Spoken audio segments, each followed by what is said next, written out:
The target grammar for this lecture is 3-word phrasal verbs. I'm sure you've heard of phrasal verbs before. If you haven't, don't worry, we're going to go through them in this lecture. There are two types of phrasal verb: 2-word phrasal verbs and 3-word phrasal verbs.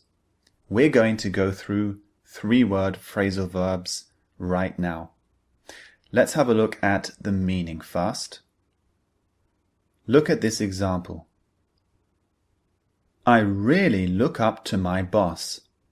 He is hardworking, kind, and has a real passion to do good work.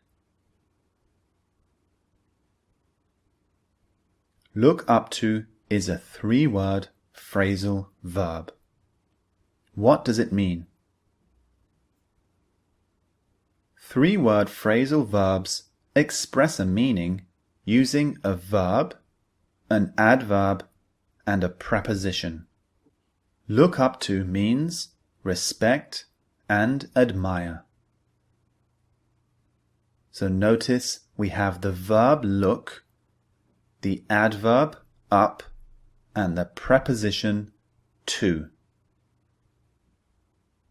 The word up is usually used as a preposition, but in this position it's technically an adverb. But you can think of it as a preposition if you wish. So in another sense, we could say a 3-word phrasal verb is a verb, look, plus 2 prepositions, up and to. Every 3-word phrasal verb has a different meaning. Sometimes the meaning is more obvious than other times. In the example I just gave, look up to, you can imagine a person looking up to someone else, and this gives you an understanding of the meaning, respect and admire someone. Other times you need to find the meaning in a dictionary. It's not so obvious as to what the meaning is just from the words. Now let's go through a few 3-word phrasal verbs. Before we start, just realize that there are many 3-word phrasal verbs, hundreds of them, in English. In these lectures, we're going to focus on 10 3-word phrasal verbs, so you can master the meanings and the structure. The first 3-word phrasal verb is look up to. As we saw before, it means to admire and respect. For example, many young students look up to their teachers. The second one is get along with. This means to have a good relationship with. For example, I get along with Paul really well. He's one of my best friends. If you say you get along with someone, you have a good relationship with them. You like them.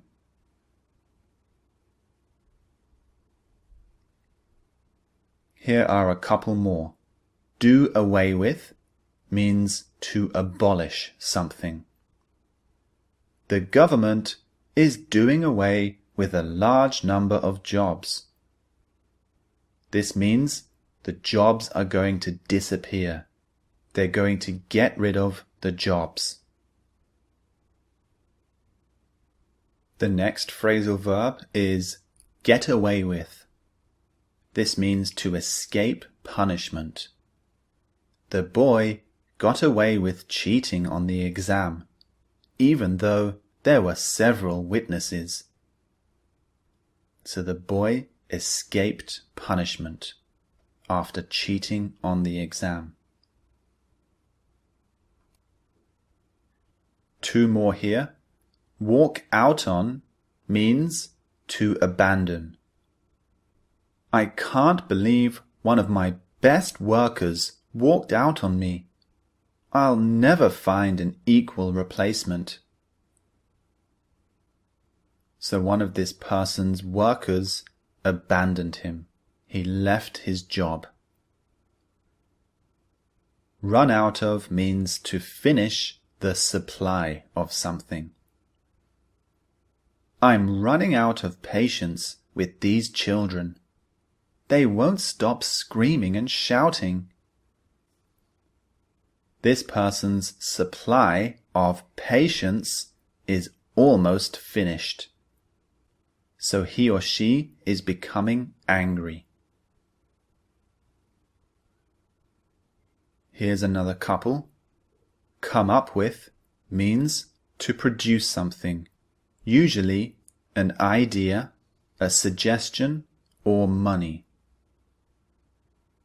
The family came up with several $1,000s to pay for the treatment. So the family produced money. They saved up money to pay for the treatment.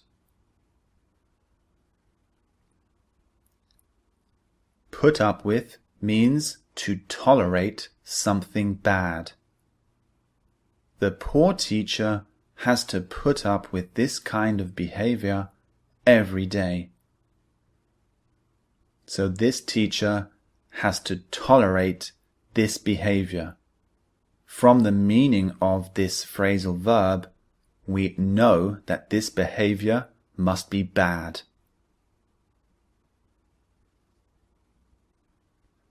And here are the final two three-word phrasal verbs.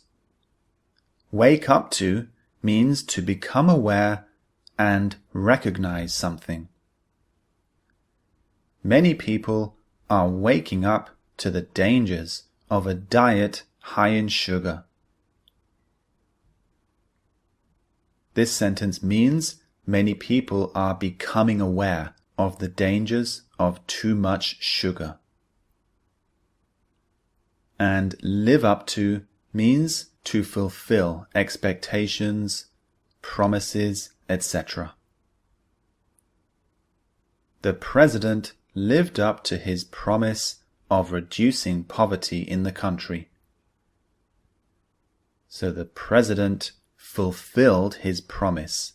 He delivered on his promise of reducing poverty. Focus on these 10 three-word phrasal verbs. In the speaking and listening practice section, I will focus on these 10 so that you can fully master them and you can fully master the structure of these phrasal verbs.